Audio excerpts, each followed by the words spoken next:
हाय, good morning all divine souls. आज मैंने जो एक यूनिवर्स के थ्रू एक मैसेज मुझे मिला, चैनलिंग मैसेज, जो कि बर्ड्स के द्वारा मिला, जो पिंजन होते हैं, जो कबूतर होते हैं, उनके द्वारा। एक्चुअली मेरे घर के पास में है घर, वहाँ ऐसे ही काफ़ी सारे कबूतर होते हैं नॉर्मली, जो मैं मॉर्निंग में आती हूँ ऊपर तो मैं डेली देखती हूँ, क्योंकि उन कबूतर के द्वारा कुछ ना कुछ मैसेज मिलता रहता है।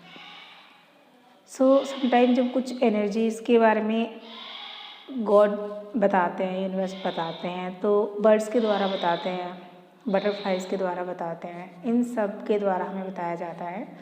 तो अभी मुझे जो आज नज़र आया मॉर्निंग में, काफ़ी सारे कबूतर थे, पेयर्स में थे सभी, दो पेयर बने हुए थे, दो पेयर में थे।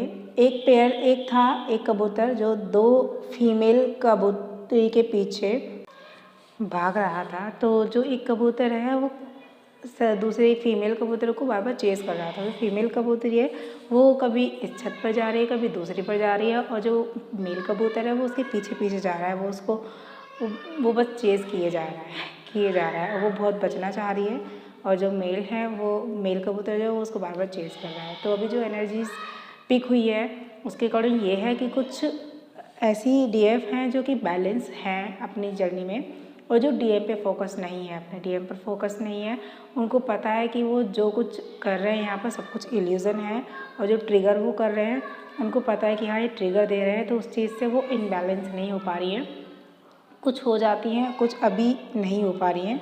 तो उन डीएफ के लिए एनर्जीज है।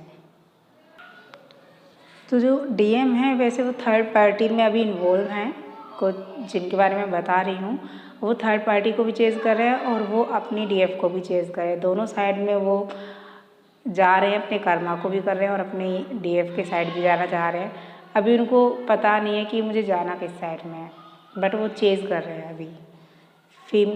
जो फीमेल एनर्जी है, फेमिनिन एनर्जी, वो बस उसको चेज़ कर रहे हैं।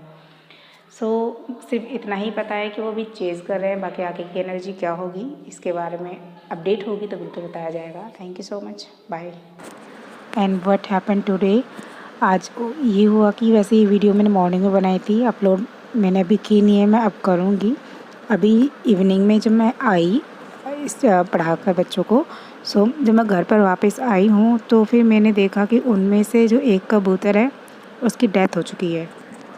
हुआ ये कि जब मैं आई, मुझे नहीं पता था, तो घर के लोगों से मुझे मालूम हुआ, आते ही मुझे बच्चे ने बताया कि एक कबूतर है जिसकी जो चोंच है उस पर चोट लगी हुई थी, और वो उड़ रहा था, उड़ते उड़ते जैसे एक छत से दूसरी छत की साइड में जा रहा था वो, तो इस तरीके से वो दीवार से टकरा गया और नीचे गिर गया। उसको चोट लगी थी ऑलरेडी, और ऊपर से और ज़्यादा लग गई, वो नीचे गिर गया, उसको चोट आई। देन मेरी फैमिली मेम्बर्स थे तो उन्होंने देखा, वो उसे उठा के लेके आए और उसको हल्दी वगैरह लगाई जिससे कि उसकी चोट ठीक हो जाए। बता रहे थे कि जब उसकी चोट लगी थी, वो गिर गया था, तो उसकी आंखों से बहुत आंसू आ रहे थे, रो रहा था, वो काफ़ी देर से रो रहा था, और उसको हल्दी वगैरह लगाई तो कुछ देर तक तो वो ज़िंदा रहा। उसको खाने के लिए बाजरे के दाने भी डाले, अब उसने खाए या नहीं पता नहीं, लेकिन उसको ठीक करने की कोशिश तो की गई, मगर वो बचा ही नहीं और उसकी आंखों में बहुत आंसू भी थे और उसकी आंखें खुली की खुली रह गई। और जब उसको देखा तो मरने के बाद में उसकी गर्दन ऑटोमेटिक ही मुड़ गई, मीन्स टेढ़ी हो गई। जिस साइड में पैर होते हैं उस साइड में उसका सिर था, अपने आप ही हो गई। I don't know why, and इसका मीनिंग क्या है मैं नहीं समझ पाई। मे बी एक न्यू बिगनिंग होने वाली है, एक न्यू बर्थ होने वाला है डीएम का, that's why. So maybe जैसे मुझे लग रहा है कि वो जो dark night of the soul जो कहते हैं डीएम के लिए, मे बी ऐसा कुछ हो, ऐसा मुझे थोड़ा सा फील हो रहा है। मैं कंफर्म नहीं कहूँगी, बट मैं ये कहूँगी कि आप डीएम के लिए ब्लेसिंग्स भेजिए, अपना अनकंडीशनल लव भेजिए, सोल लेवल पर उनके लिए प्रे कीजिए। Thank you, bye, God bless.